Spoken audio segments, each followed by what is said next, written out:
Okay. Finally, we think. It only took 5 minutes. The record. Yeah. Started at a half hour ago. We did. Now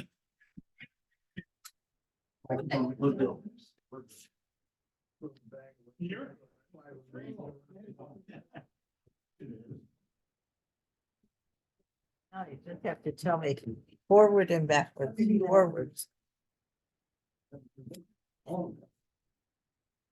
Just hit that. Okay,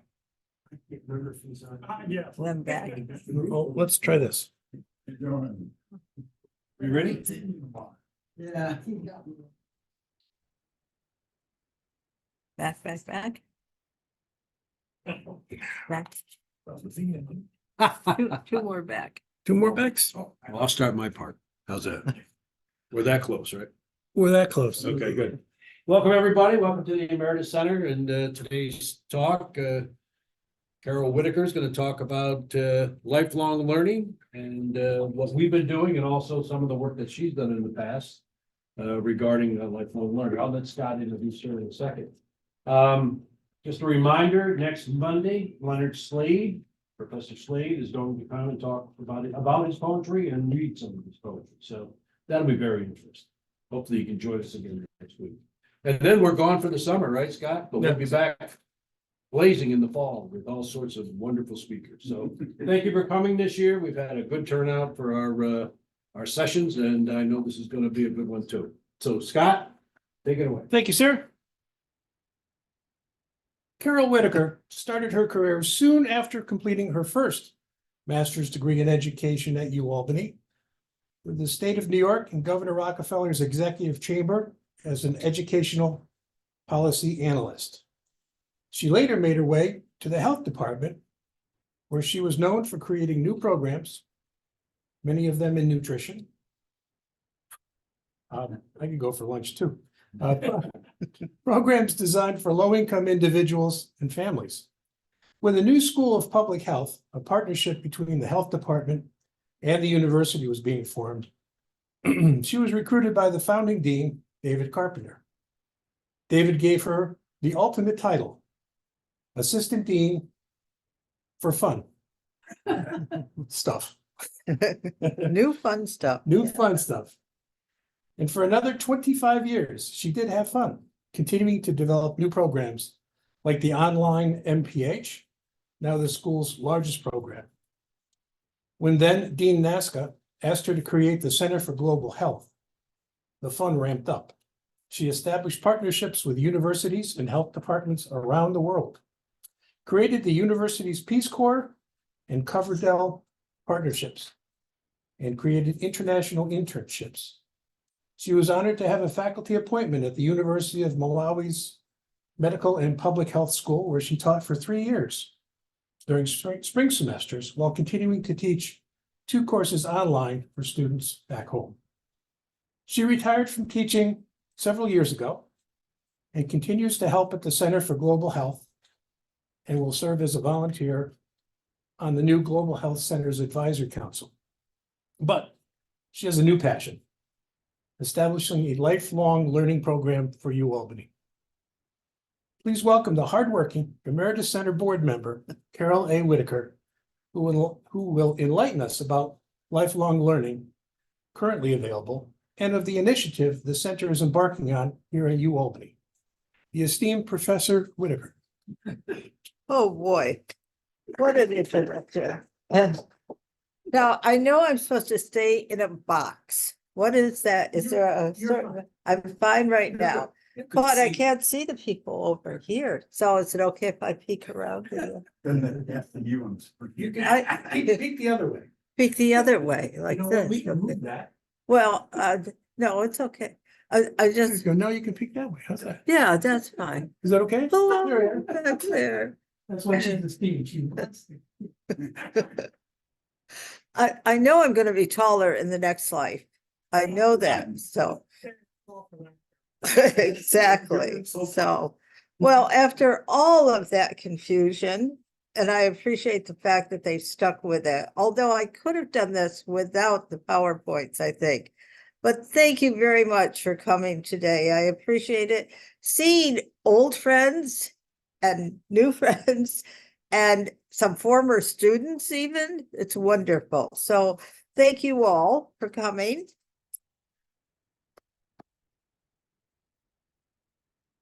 And thank you for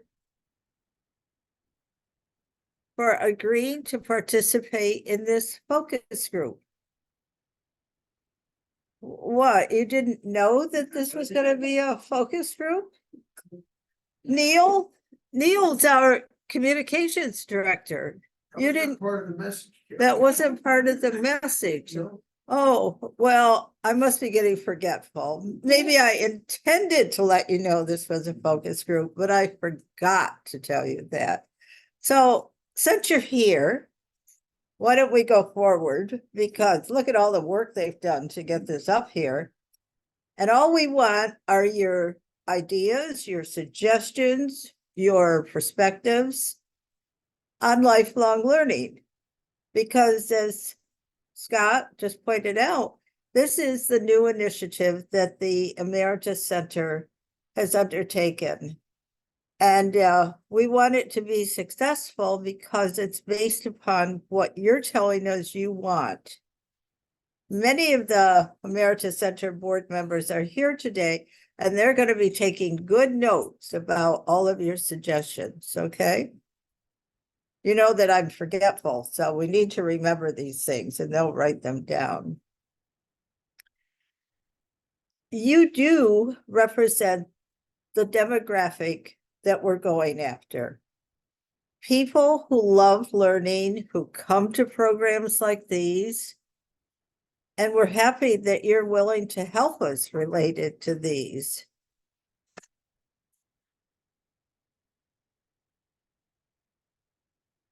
So let's start with the Osher Foundation. Anybody familiar with Osher and what I call the true Ollies? None of you have taken courses through one of these. The Osher Foundation out of California started establishing at various universities and colleges lifelong learning institutes, and they were known as Ollies, Osher Lifelong Learning Institutes. When I was wintering in Arizona, don't you love that term, wintering? I mean, it's a verb. And it's also a gerund, isn't it? Maybe we can have a course on grammar, because then we can all diagram sentences again. Do you remember diagramming sentences? I loved to diagram sentences. That was the fun stuff.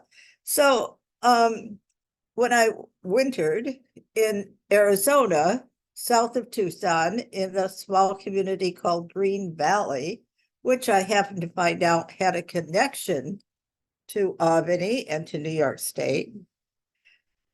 The University of Arizona in Tucson had an Ollie, and they would often bring courses to Green Valley. And my neighbors and my friends would take these courses, and they were always very enthusiastic about them. I was never there when they were there, when the courses were available for the period of time that I was there. So I never took an Ollie course there. It's allergy season. All those trees are coming out, and so are my allergies. So the Ollie there had so many courses. One course that I thought would be very interesting was called How to Survive Snakebite in the Desert.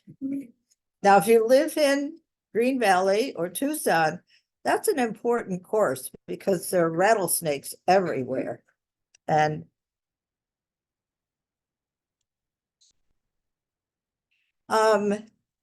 we have some Ollies right close by. Well, not too close.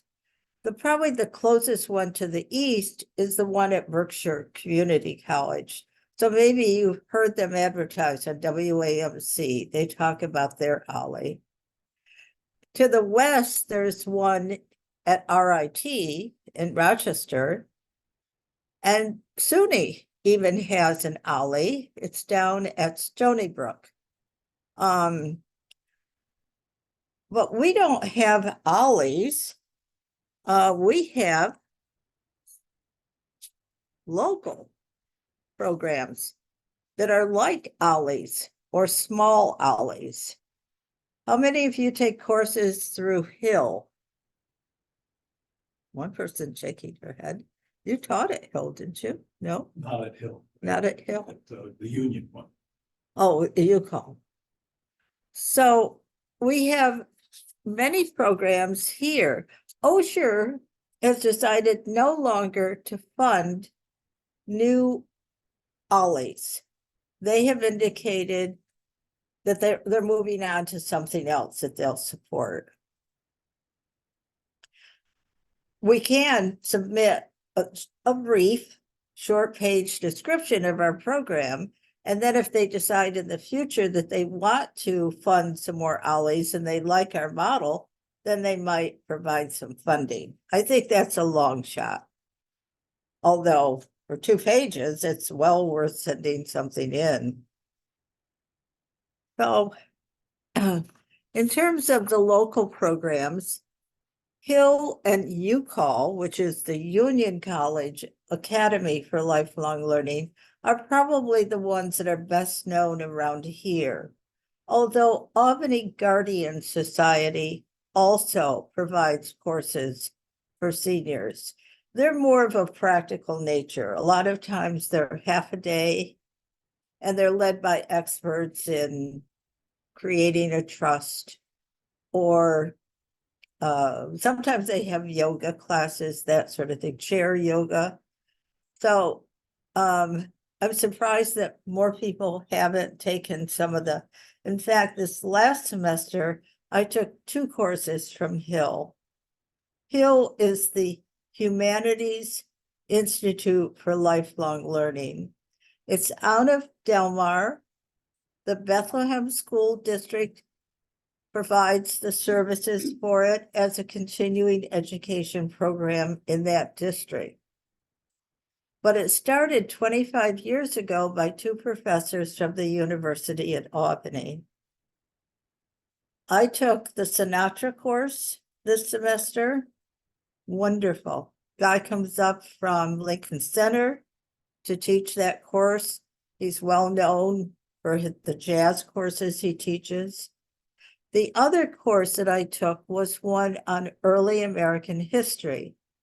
Maeve Kane taught that course. Guess where Maeve teaches? Right here in the University at Albany's history department. She's a fantastic teacher. Now, Chris mentioned UCall, Union College Academy of Lifelong Learning.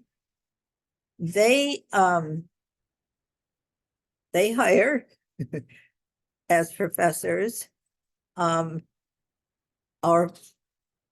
people also. You've taught there. Last year, I took a course on Edith Wharton, and it was taught by, you guessed it, a University at Albany professor, Billy Franchini.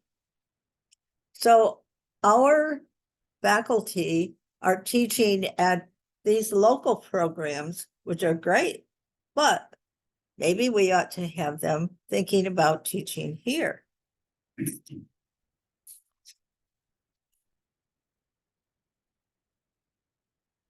So how about an Albany Lifelong Learning Institute? It would become your ally for continuing education, continuing learning, and social engagement.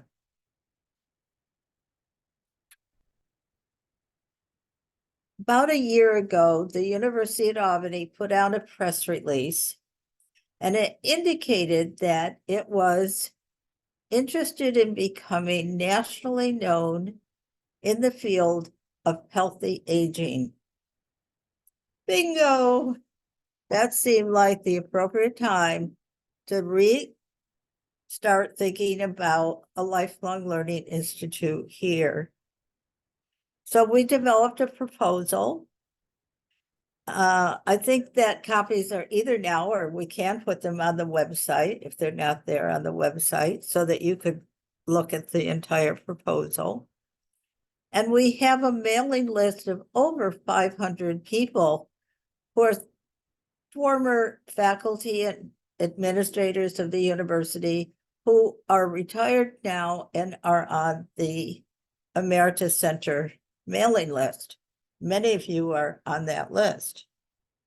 So we sent out a survey and we had a very positive response from those who responded. Many respondents and members of the board said that they were even interested in teaching a course if we went forward with this. So now we have the proposed alley. And we even went so far as to invite representatives from both Hill and UCall to come to one of our board meetings to let us know what we were getting into, what the challenges would be, and any pitfalls that we might step into. Two of the people on the board at Hill have been on that board since it began. And Valerie, the woman who directs the UCall program, has been there since that program began 25 years ago. So these are people who really know the ins and outs of these kinds of programs. Now, Hill used to offer a lot of programs. You could take a course on Monday morning and a course in the afternoon on Monday, a course in the morning on Tuesday, and a course in the afternoon, and so on. So each semester, they would offer a number of courses. COVID did them in.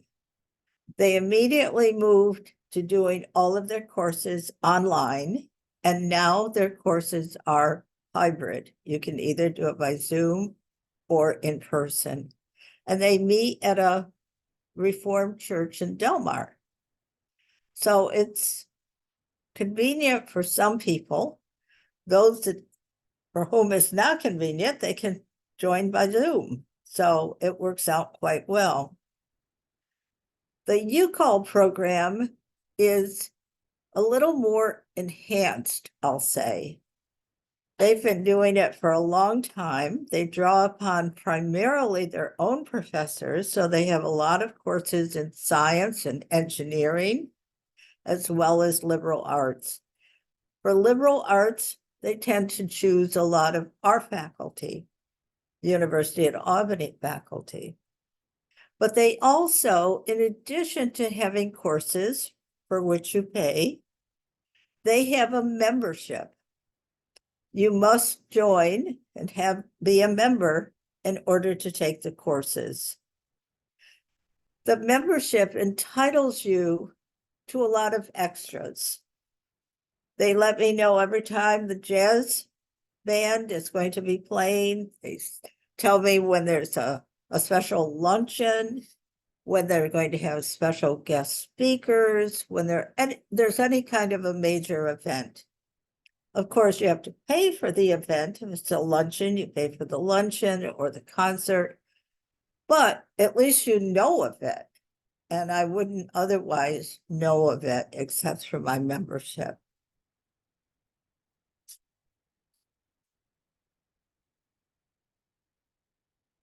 Okay, I've been talking long enough. So now it's time for your suggestions. We're going to assume, since you all showed up today, that you may be interested in lifelong learning opportunities. So what courses appeal to you most? What do you want to see? What do you want to learn?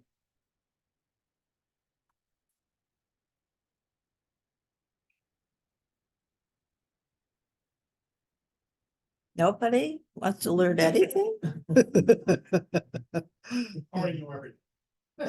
You all know everything, okay, all right. I've just mentioned some courses that Hill does. I mean, a lot of music courses. Anybody interested in opera? Jazz? Their music courses are always very well attended. How about history courses? Yes, I see some people shaking their heads. Maeve Kane teaches early American history from an interesting perspective. She teaches it from the indigenous point of view. She also focuses a lot on women's points of view. So more of a feminist approach to early American history, which I find very intriguing. So, but we have some wonderful professors in our history department. But history spans a lot. So what are you interested in terms of history, for example? Are you interested in? Yeah, I think New York State history in particular is of interest. Maeve spoke to our group last semester and gave us a look at the book she's writing about people who were involved with the Revolutionary War, but don't show up in any of our history books. Women who fought, indigenous people who fought on both sides, and that sort of thing. right. So it's just one of the examples. Right, It's New York interesting. State history. New Year history, it usually is told from the male point of view. And wars and, but you don't hear about what women were doing back in those days. So that seems to be of interest. How about World War II history? So one of the things I'd say is that I'm interested in a lot of parts of history, and what's perhaps even more important is who's teaching the course. Because an exciting, interesting faculty member can engage my interest in a lot of different areas of history. For example, I think what Hill does, bringing somebody up from jazz at Lincoln Center to teach about music, that person is fabulous. That's Right. why, and the word is out about that. Right, So, I think it depends on, but we have some good people locally too, I know in we terms do. of music. but I think the topic is, while important, the person teaching may be just as important. Exactly. If you're doing it voluntarily, you want to go teacher, if it's a required course when you're in college. Yeah, have to deal with the professor go. that's there. There you go. Good point, good point. So do you know some good faculty members? I mean, we have 3 faculty members who have agreed to teach courses this fall, if we can get this off the ground. And that's what our goal is, to start in the fall, right after Labor Day, to have courses. And we have 1 history course, 1 literature course, and 1 course in aging well. So does that intrigue people? Aging well? Or healthy aging? Yes, I was talking to the instructor last night. Her name is Yuchi Young. She's an associate professor at the School of Public Health, and that's her field. She's a remarkable instructor, I think, because of all of her. I see Nancy smiling too. She remembers Yuchi. Yes. So Yuchi, as I say, teaches courses related to aging. She even went back to school and became a nursing home administrator so she could work in nursing homes to see what it was like to work there. And she does some international work also. So last night when we were talking, she was saying that she would like to bring a lot of that into the course. What are they doing in Norway related to caring for older people? What are they doing in Taiwan? What are they doing in Japan, for example? And she has some great exercises, so I think that people will enjoy, not only the content, but some of these more challenging questions about how we deal with caring for older people in the future. How about other faculty members that you know that you would like to hear from? No ideas? Nancy? One of the things that I'm very interested in as I age is sort of a historical perspective. Not just what's being taught now, but maybe something like how we coped with or dealt with COVID-19, how it impacted us now that it's in the review window, as compared to maybe how we dealt with the flu pandemic in 1919. I find that as I age, my perspective changes around some of the same topics, and I only have this much span, but I do understand that we're not the first people to be aging, nor is this the first time the world has ever experienced a pandemic. And I would like very much not to just talk about World War II or World War IV or whatever it is, but the perspective of how countries come to war, how the Babylonians came to war, the Romans came to war, and that a little bit broader timeline Okay, rather than some of the specifics. certainly issues around how COVID has affected, I mean, we know how it's affected school-age children, for example, when they switched immediately to having online classes. And some of those kids have not gone back to school. Yeah, And I some of mean, those kids didn't have a absenteeism. computer. Right, well, I Yeah, mean, no. it was, some of that was, just the resources available, but some was that they just didn't interact with their classmates and their teachers very well when it was an online program. So you turned off a lot of kids. Well, what did it do to older people? One of my friends called me. She used to come to these programs and she said, I will try to make it, but I doubt that I will be there, Carol, because since COVID, I have really isolated myself. And that bothered me. I mean, she's such an outgoing woman. And apparently I hadn't heard from her in several years. Apparently COVID affected her that way. I mean, were older people more affected by COVID than we really have come to Look at the realize? death rate. What's that? Look at the death rate. Right. Exactly. So what do you like best about the programs that you're already aware of? Hill, Guardian Society, you call, ones that you've taken part in or you know about, Nancy? I also participate in some of the AARP programs through Senior Planet. Okay. And they're offered usually via Zoom. And the thing I like is that they're practical to my needs. I mean, I don't need to find a life partner, but I know that I need to find a way to protect myself from scams. Okay, I am more likely to fall in my dotage. And I'm not 25 anymore. And these kinds of things that help me be, maybe to exercise in the privacy of my home, to increase my ability to bear weight, but also to deal with some of the many realities of my life. Maybe I can't, I know they're practical, but my life is very practical now. It's not theoretical. And I really appreciate. That's a good point.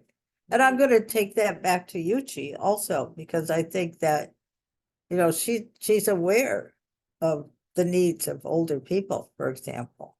She's always telling me to get rid of those scatter rugs, for heaven's sakes, girl. You're gonna trip and fall, and you know what happens when you trip and fall. So, Mention, I go the Albany Public Library main branch, which I live near. Every Tuesday they have book reviews. So I go to those regularly on Tuesday, and of course there's all kinds of different topics by different people.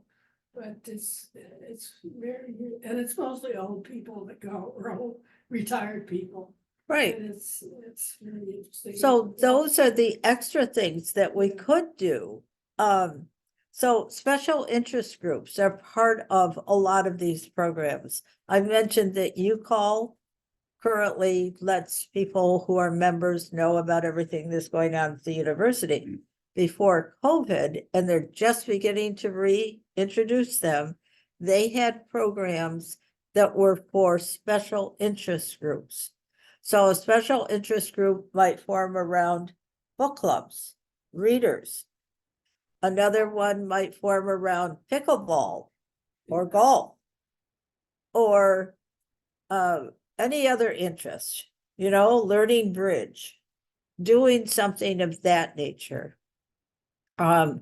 So I've always wanted to learn line dancing. I know I've got 2 left feet, but when I watch people do it, it looks like such fun. And I understand they do it right in downtown Schenectady at the brewery there. I don't know why I don't go. Maybe it's because I don't have anybody to go with, but if there was a special interest group, I'd have instant companions for line dancing, so. Other special interests that you might have, what can you think of that we might expand this program to?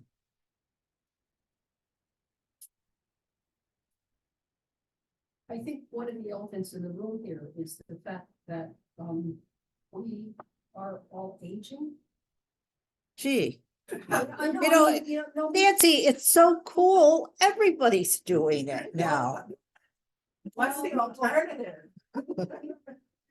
all at a stage in our life where we're probably not gonna reproduce anymore, and I thank God, but I also think it's important that we, I don't wanna say defy aging, but as we go through this process, we are the esteemed elders of society, I understand that.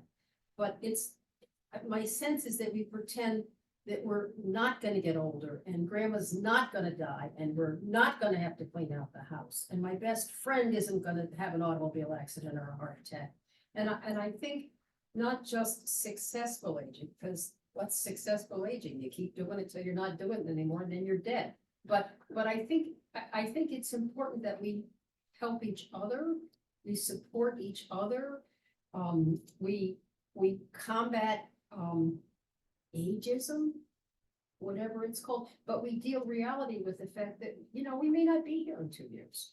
I mean, it's not, I mean, I love the idea of Frank Sinatra. I have no problem about having time now to learn about Frank Sinatra, but I think one of the lifelong learning things is to learn how to age, learn how to die. And I think that that's one thing that we are probably the best people to be able to deal with because we're there. The last thing I want is a 20-year-old coming into my house and telling me to get rid of the scatterbugs. It's like, give me a break. We are the problem, but we are also the solution. And we are also what do you call it, when you hold each other up? And I think that's an important thing about aging. I mean, I assume that people here are over 50. And that would be our target group for sure. I mean, Yes. that's who we So- are, but I think we have to face the realities of our life, the loneliness of having lost a spouse. Yeah. I think those are all issues The that realization of the fact that we we might, can't drive. that might be tackled.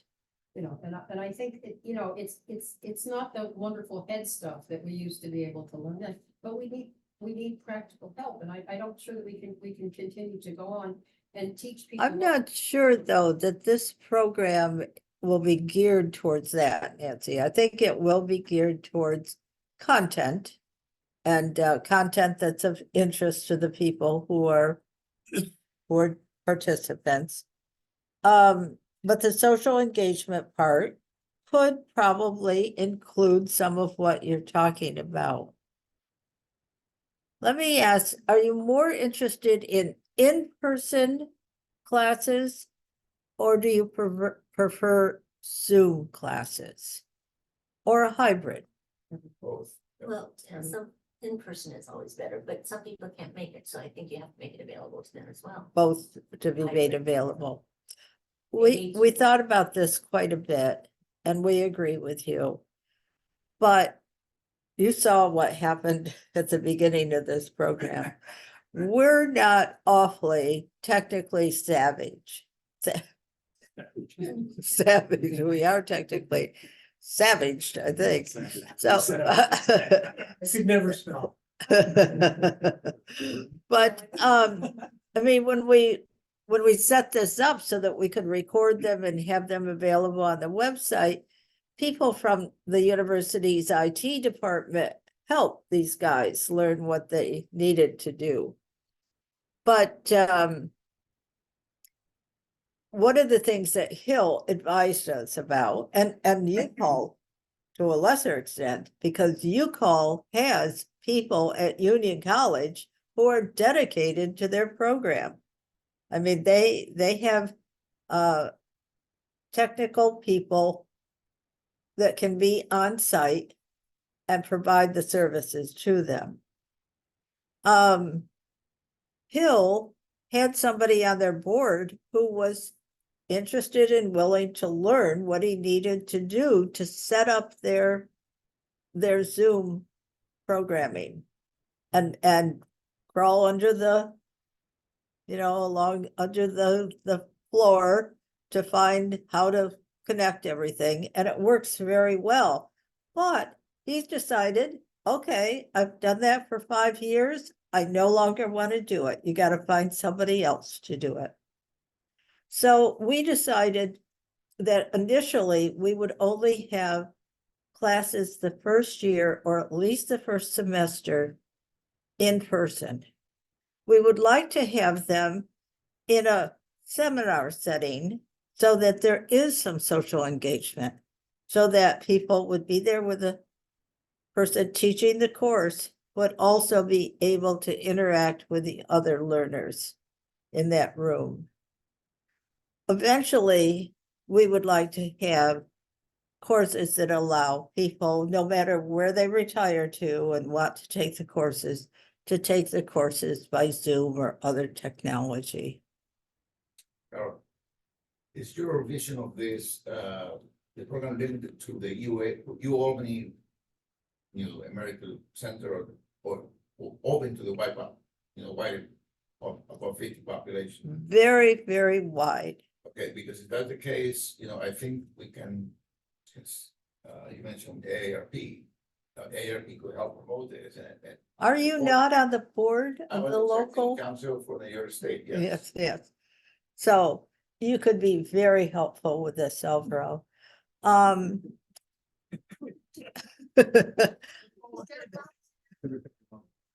Well, we've already talked to Paul Grandal, and Paul, who's director of the Writers Institute, has said, look, Carol, your demographic and our demographic are the same.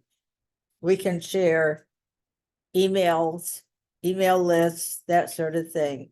So, look at the alumni here. I mean, when you consider how many people have graduated and are still alive from the University at Albany who might be interested. I mean, we have a mailing list of over 500. Ed gets reports all the time about how actively they open the stuff that they get. You know Ed, Mary Jane. Neil. Neil will get you on the mailing list. Neil, stand up. Retiree, we get it straight from HR, so I'm still surprised HR didn't notify us. The Emeritus Center has a website. Yeah. Just email our email address. I get that and put you on Okay. the list. And it's emeritus.center@albany.edu. Well, I hope I got that right. Emeritus dot Emeritus dot center at and albany.edu. I always forget that dot between emeritus and center, Yeah. so. You can also just go to, just Go to U Albany, U Albany And then in the- Emeritus Center. yeah, U Albany, and then in the search bar, put in Emeritus Center. And our website's tied to U Albany, so we'll automatically. Yeah. pop up. But you were a faculty member, so it's unusual that we didn't get it or that Neil didn't get that from HR when you retired, Mary Jane. See, then, so somehow I saw your name, but. Oh my God, that's scary. You don't know who's gonna And be. furthermore, it said it was last week, it said it was last Thursday, I came here last Thursday looking for your talk. And people said you're in the right place, but there's no talk. So, Well, that's a shame that you did that. The next program, the last program will be 2 weeks from today, right? Is it 2 weeks? No, next week. So usually they're every other week. So remind us again, it's going to be It's on the sixth, Monday the sixth. 6, At 1:30 with Len Slade. Leonard Slade. Well, she would teach the course in the fall. What are the 3 courses that we're and that offering? would be exciting. Oh, definitely. Yes, yes. And so to the extent that any of you have contacts with mailing lists, I mean, we will draw upon the expertise of the marketing department here at the university to do PR and to get the word out to people, because they have lots of different ways to do that. But in addition to that, we want to reach the demographic that we're specifically interested in. So AARP, I would not have thought of that. You would have reminded me though, right? Maybe. Yeah, maybe. All So the different senior centers, senior services and all the community. that's true. That's true. Ballot. When we start thinking about these places, we'll come up with lots and lots of. No, I'll just share, I've been a member of a couple of community groups. And it seems like we're at a very interesting, and COVID just accelerated the death of community groups, classes and things like that. It was so sad to watch everything go remote and remote.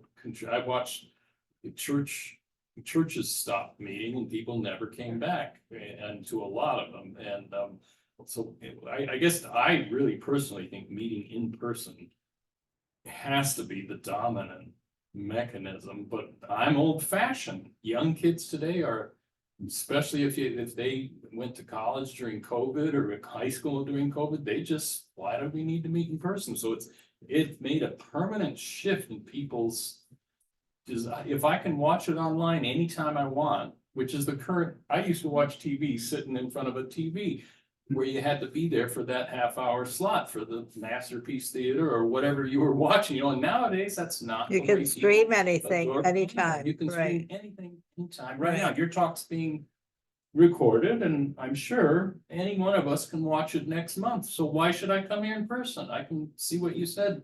Unless week you from like now. being with, yes, Well, no, but what I'm saying is I think we are, we're at a sad state of affairs in terms of personal media. well, but it's it certainly has to the be- case with It has fraternal organizations. I mean, if you. I Rotary. mean, years ago, there was a book called Bowling Alone, Yeah. and that was the start of, recognition that the things that our parents were involved in, about this it. generation wasn't that interested in.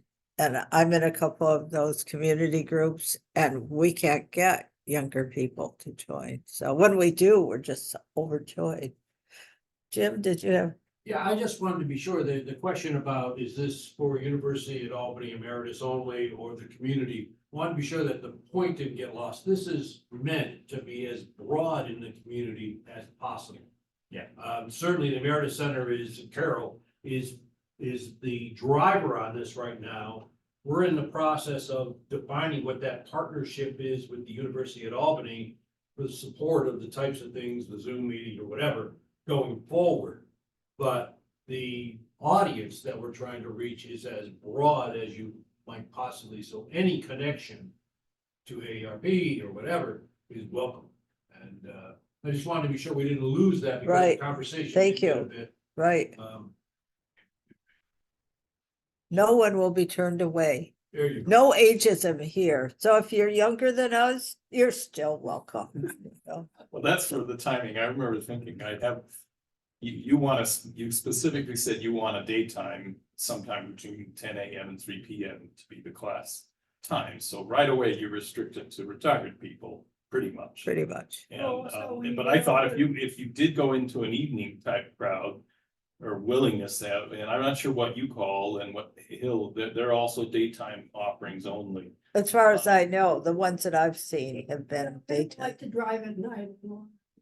Yeah. Other Right. People don't like to drive at night. Right. I'm asleep like 7. What's that?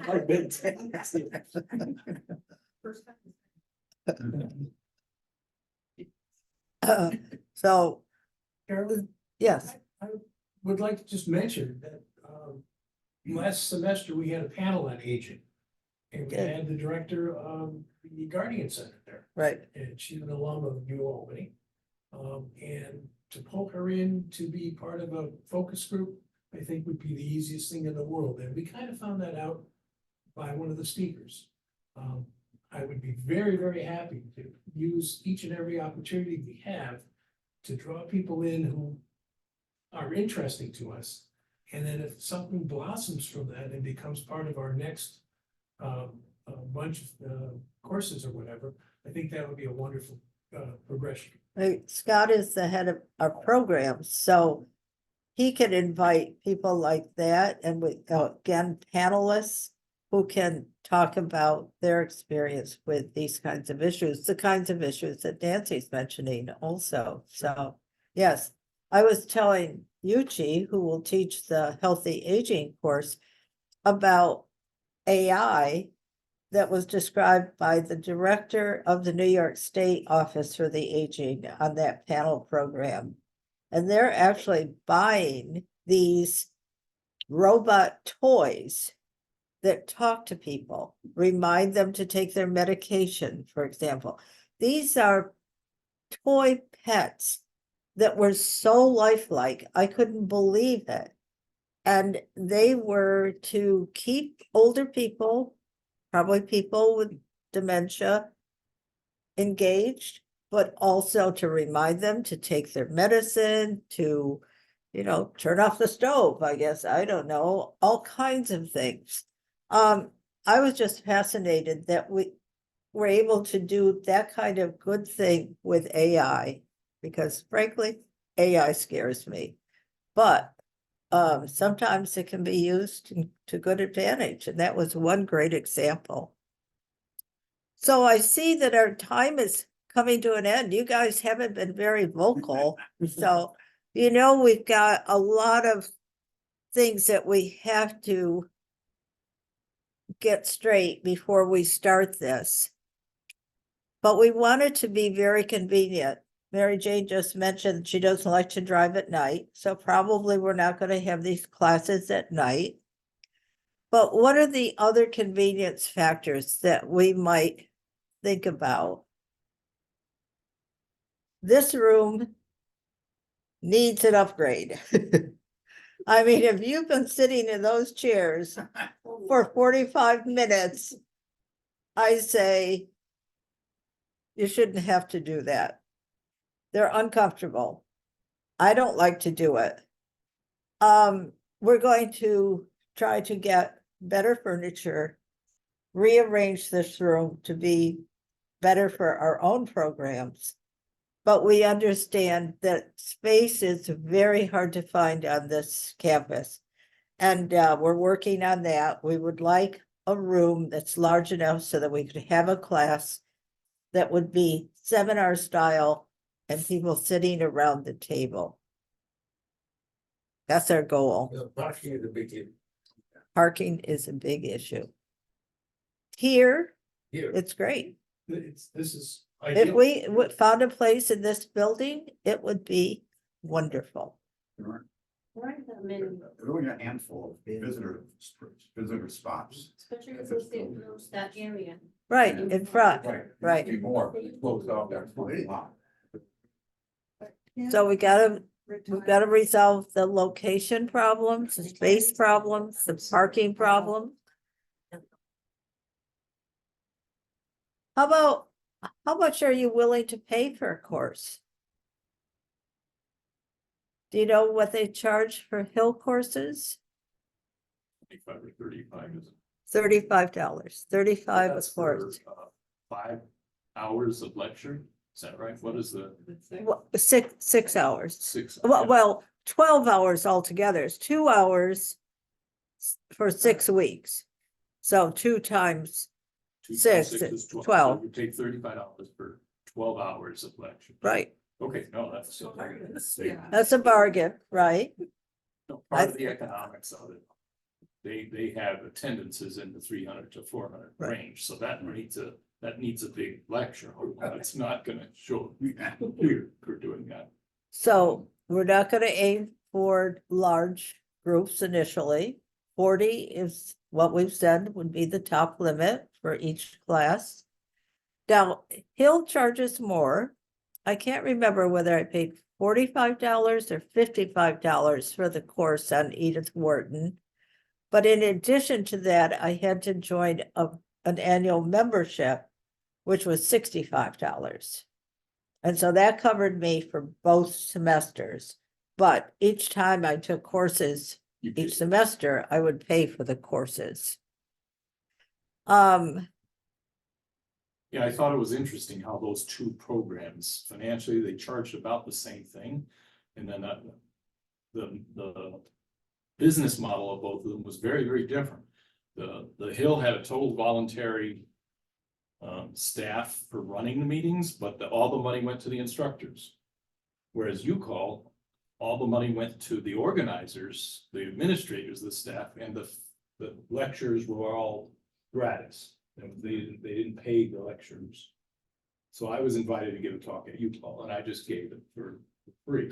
But everybody there paid 40 or 30 bucks to take, in addition to this annual fee that they That's paid. right. They paid Yep. so much for the lecture, but I thought it was interesting, and I think we could do a combination of have some paid staff maybe helping on setting up hardware. We maybe have to pay for parking here, which is different than either Hill or UCall. The And nice then we part would about, also have to pay for. Yeah. Where I think you could do a combination of paying for the speaker and the logistic support and the parking. I think those will be our expenses here. exactly. So we will pay instructors. We probably will have to think about what we're gonna charge. Because we don't want to start out too low and then feel that we have to raise it. People would resent that. So we have to think about the cost. And what it's going to cost us to run the program, because we will pay the professors. We will probably won't be as generous as Hill has been. But they will be paid, so. What I else? think it's real important to have a permanent place that the classroom. It would be. So that really people nice know to- where yeah, they're it'd be- going, right? If it does become an institute, I would hope this is like a beacon in the community. Where everybody knows about, oh yeah, this is the University at Albany, that's one of the nice things about being in a university town, I can go over and take a course or two every semester, and they offer these neat things, but to have a place that is the same semester after semester. Would be habit forming, and it'd be real important, you don't wanna bounce around. Right, To different, the first time you do it, it's gonna be in the lecture center, maybe, it's gonna be at the E-Tech building one time, it's gonna be in here one time. To me, I think you wanna make a home, a permanent home for it. we'll try. We really And, will. no, I know you're working on it, Chris, well, so. no, who has access to the room reservation system here now? Well, Oh, Dean, Dean. Dean's He's the only one. so, And I think we have to try. I know that you and Dan and others have been searching, and we did have a meeting with the provost office. There's a new member of the provost office who is a liaison to the Emeritus Center. We had a meeting with her recently, and all of these issues have been put on the table. And will definitely, Jim, excellent in putting those issues together, and now he'll be excellent in following up to make sure that we have answers to those. But I've kind of told you what to expect in the fall and where we are now. So we hope to start in the fall with these 3 courses, the one in history taught by Richard Ham, a literature course taught by Randy Craig, who's from the English department, and the course in healthy aging by Yuji Young from the School of Public Health. So stay tuned because we will be reaching out. We'd like to have feedback from you on where you see the announcements and any other ideas that you have. We want to hear from you about what you think about this program and what you'd like to see in this program. And thank you again for coming today. Wonderful to see some people here. Thank you, Karen. Our next speaker, the final one of the semester, is Dr. Leonard A. Slade, Professor Emeritus, who next Monday will share with us poetry reading and commentary on his new book, Best African Poems, Past and Present. Just got an email. The last 2 summers, we've had a summer book to read. And we're gonna do that again. So if you've got a book that you'd like to stick the rest of us with for the summer, give a suggestion or some area that is particularly interesting, send it on through. Send it to the website, sburge@aol.com or ualbany.edu. And we'll be working on that. I'm working with, right now, we are working with Ray Bromley. He's doing a research project on the effect of Robert Moses and all the different intricacies and what the impact was on the different neighborhoods and whatnot. He's agreed to stop and talk with us next semester. I'm also in conversations with a gentleman by the name of Bill McCann, who has a jazz show at WCDB for the last 30 some odd years. And is very interested in coming to talk to us. With his connections, who knows who might come along with this as well. But we don't have a schedule yet because we have a lot of ideas. And we're so open to all your ideas for the fall and spring semesters. Well, thank you all very much. Thank you. Thank you. Hit the pause button on the recording. Lovely. So much. Yeah, that's too bad. See, my problem is I use a Macintosh computer, so it's if you put me in front of a new Windows operating system here, it just doesn't work the way